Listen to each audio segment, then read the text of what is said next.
वो कृष्ण तो मेरा रूप रखकर सबको भ्रमित करता रहता है। बहरूपिया मात्र है वो तो। उस कृष्ण का तो इस संसार में अब एक और शब्द वासुदेव के विरुद्ध मत कहना, अन्यथा क्या अंगराज? हाँ? मार डालोगे मुझे? मार डालोगे?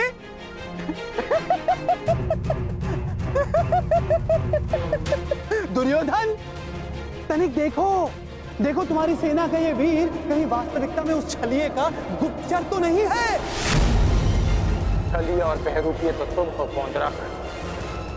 कुछ ही क्षणों में तुम्हारी वास्तविकता मेरे समक्ष आ गई है। तुम मेरी चिंता करनी छोड़ो, केवल अपनी चिंता करो। तुम केवल एक बड़बोले ढोंगी हो जो वासुदेव होने का स्वांग रचा कर बैठे हो। मौन रहो दुस्साहसी, मौन!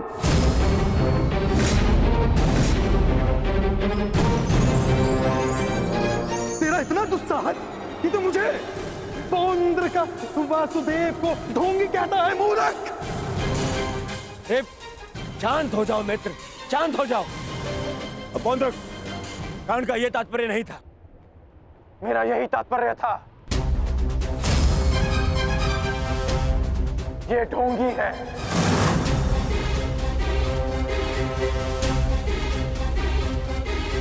यदि तुम वास्तव में वासुदेव हो तो मुझे निशस्त्र करके दिखाओ। मैं तुम्हें चुनौती देता हूं। पौंद्रक वासुदेव को चुनौती?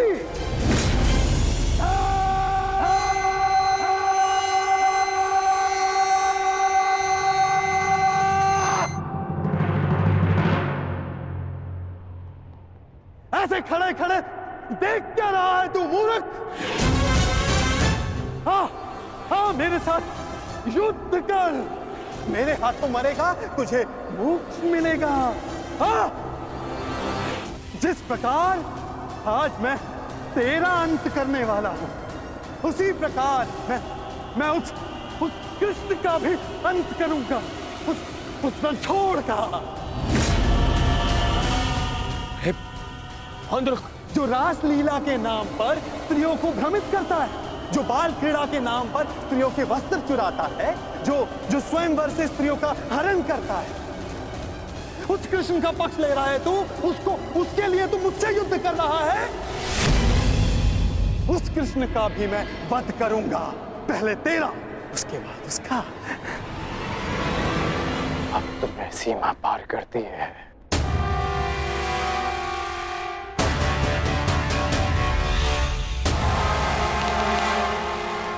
नहीं मित्र, नहीं मित्र, आज इस पौंद्र का अंतिम दिवस है।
अगला प्रहार तुम्हारे सीने को चीर देगा पौंद्रक।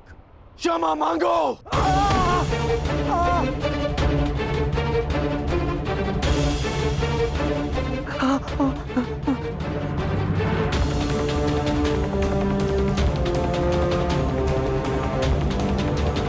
अब बोलो, क्या कह रहे थे तुम?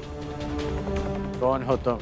मैं ही हूं वास्तविक वासुदेव। पौंद्रक वासुदेव मैं ही हूं। पाखंडी! नहीं कर मित्र, नहीं नहीं मित्र। रुक जाओ अंगराज।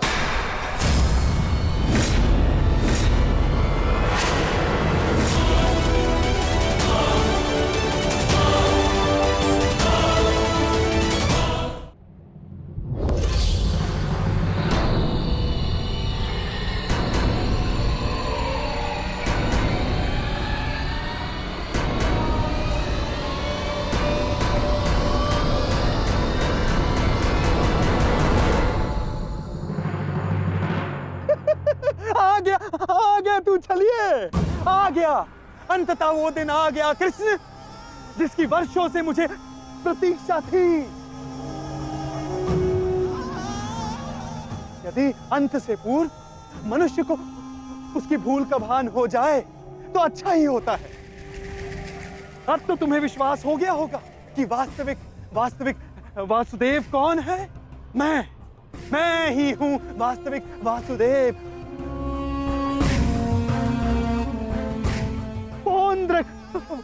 वासुदेव, इसलिए जिसका अधिकार आरंभ से केवल मेरा है, मुझे मेरा सुदर्शन चक्र दे दो कृष्ण। देने ही तो आया हूं तुम, परंतु चेतावनी, मैं तुम्हें बहुत अवसर दे चुका हूं पौंड्रक। तुम्हारे पाप का घड़ा भरता जा रहा है पौंड्रक। अब मेरा स्वांग रचना बंद करो। चुप कर छलिया कृष्ण। तू ढोंग, तू छलिया मुझे बताएगा कि अब मुझे क्या करना चाहिए और क्या नहीं। जो तुझे देव मानते हैं ना, वो सब दृष्टिहीन है और बुद्धिहीन भी। परंतु मैं नहीं हूं। अपने सहयोगियों को धैर्य की महिमा समझाओ दुर्योधन। युद्ध प्रारंभ होने में अभी समय शेष है और समय से पूर्व युद्ध को आमंत्रण देना सर्वनाश को आमंत्रित करने के समान होता है दुर्योधन। क्योंकि इस समय मैं अस्त्र ना उठाने के लिए बंधित नहीं हूं। मनुष्य को खाई में गिराने के लिए उसका केवल एक पग पर्याप्त होता है पौंड्रक। अभी अभी मैंने कर्ण को रोककर तुम्हें मृत्यु के मुख में जाने से रोका है। कदाचित तुम्हारा अगला पग तुम्हारा अंत ना रोक पाए पौंड्रक।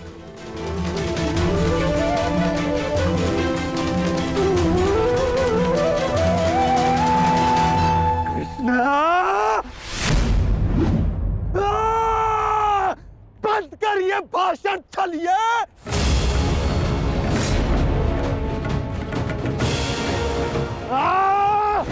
चलिए पाखंडी, आज मैं तेरा अंत करके ही रहूंगा कृष्ण। पहले रखो मित्र, क्रोध मुझे भी आ रहा है। अपने क्रोध को युद्ध के लिए बचा के रखो।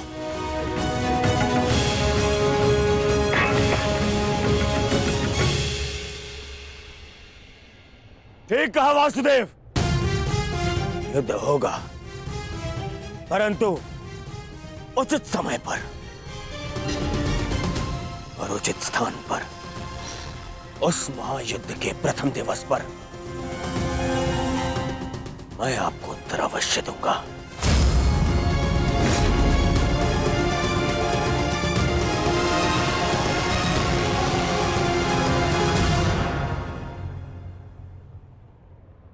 तुम चोटिल हो मित्र, आओ तुम्हें तुम्हारे शिविर पर छोड़ दूं।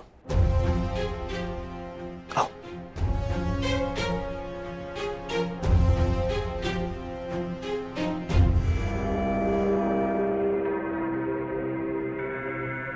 मित्रकांड, तुमसे हस्तिनापुर पर भेंट होगी।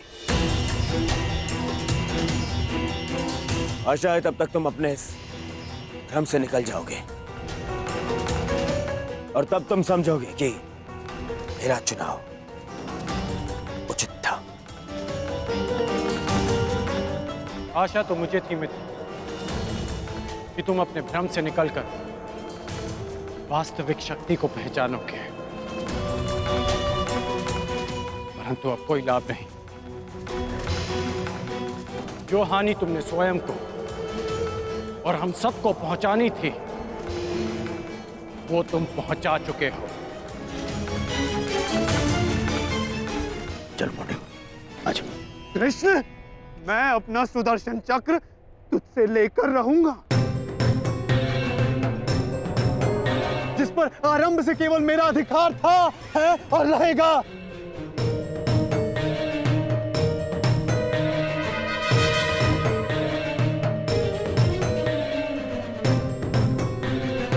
हेलो सारथी।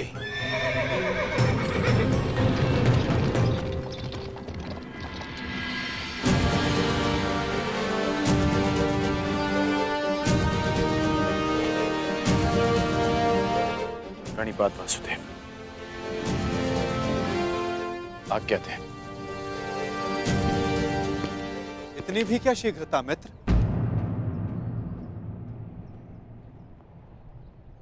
सारथी रह चुका हूं तुम्हारा। आज भी अपने रथी का मन पढ़ सकता है ये नटवर। समझता हूं कि तुम व्यथित हो।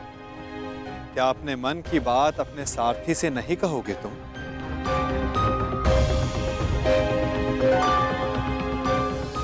अपने रथी का मन आप पढ़ सकते हैं ना, तो पढ़ लीजिए। इसीलिए कहता हूं मित्र, तुम्हें प्रसन्न होना चाहिए। दुर्योधन ने उचित चुनाव किया, उसे शक्ति चाहिए थी, उसे मिल गई। नारायणी सेना अब उसके आदेश के अधीन होगी।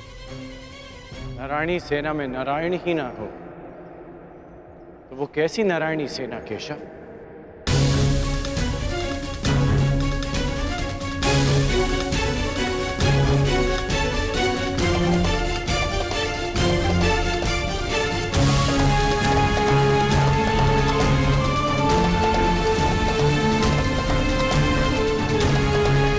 जो दुर्योधन ना पहचान सका वो आप जानते हैं, और उसे मैं भी देख सकता हूं। जिस क्षण उसने आपको त्याग कर सेना को चुना, उसी क्षण उसने विजयश्री थाल में सजाकर पांडवों को भेंट कर दी।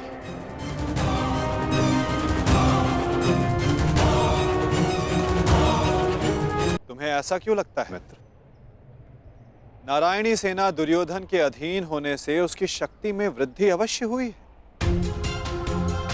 तुम्हें नहीं लगता कि अर्जुन ने भूल की? क्या मिला उसे निहत्थे कृष्ण को चुनने से? जिसके हाथ के संकेत से सृष्टि बनती है और बिगड़ती है, वो कैसे निहत्था हो सकता है वासुदेव? परंतु सत्य ये भी है मित्र कि मेरे युद्ध में उपस्थित रहने पर भी मैं युद्ध नहीं करूं, तो फिर मुझसे किसी को क्या हानि और क्या लाभ? सबसे बड़ा अस्त्र तो आप चला चुके हैं, स्वयं को दुर्योधन के विपक्ष में रखकर। आप ही कहते हैं ना कि निर्णय ना लेना भी कभी कभी सबसे महत्वपूर्ण निर्णय होता है, कि हम पक्ष ना चुनकर भी कभी कभी पक्षपात कर जाते हैं, भले ही संसार ना देख पाए। परंतु मैं जानता हूं कि आपने पक्ष लिया है वासुदेव।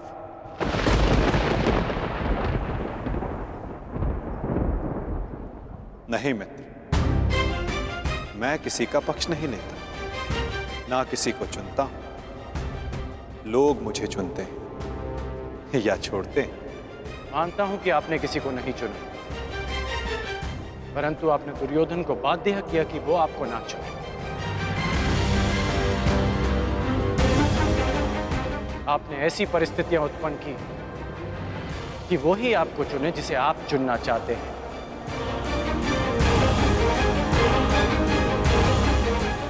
क्या ये एक प्रकार का पक्षपात नहीं वासुदेव? तुम्हारी यही प्रवृत्ति मुझे भाती है मित्र, और तुम्हें सबसे भिन्न बनाती है। तुम बुद्धिमान हो और स्पष्टवादी भी।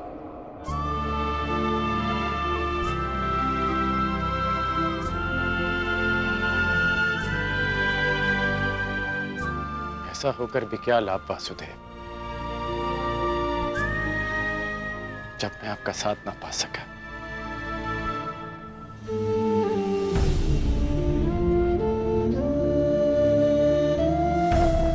कितने वर्ष हो गए हमारी भेंट को, जब से हम मिले हैं हमारे पक्ष सदा भिन्न थे, परंतु हमारी सोच एक थी वासुदेव। फिर आपने ऐसा क्यों किया? मैंने ऐसा क्या किया मित्र?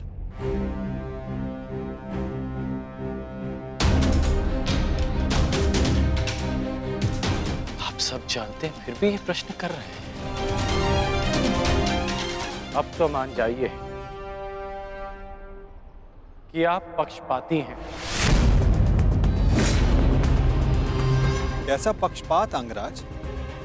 विराट नगर में मैंने कौरवों और पांडवों को समान अवसर दिए कि द्वारका आकर मुझसे पहले जो समर्थन की मांग करेगा मैं उसी का समर्थन करूंगा। विराट नगर में जब आपने वचन दिया,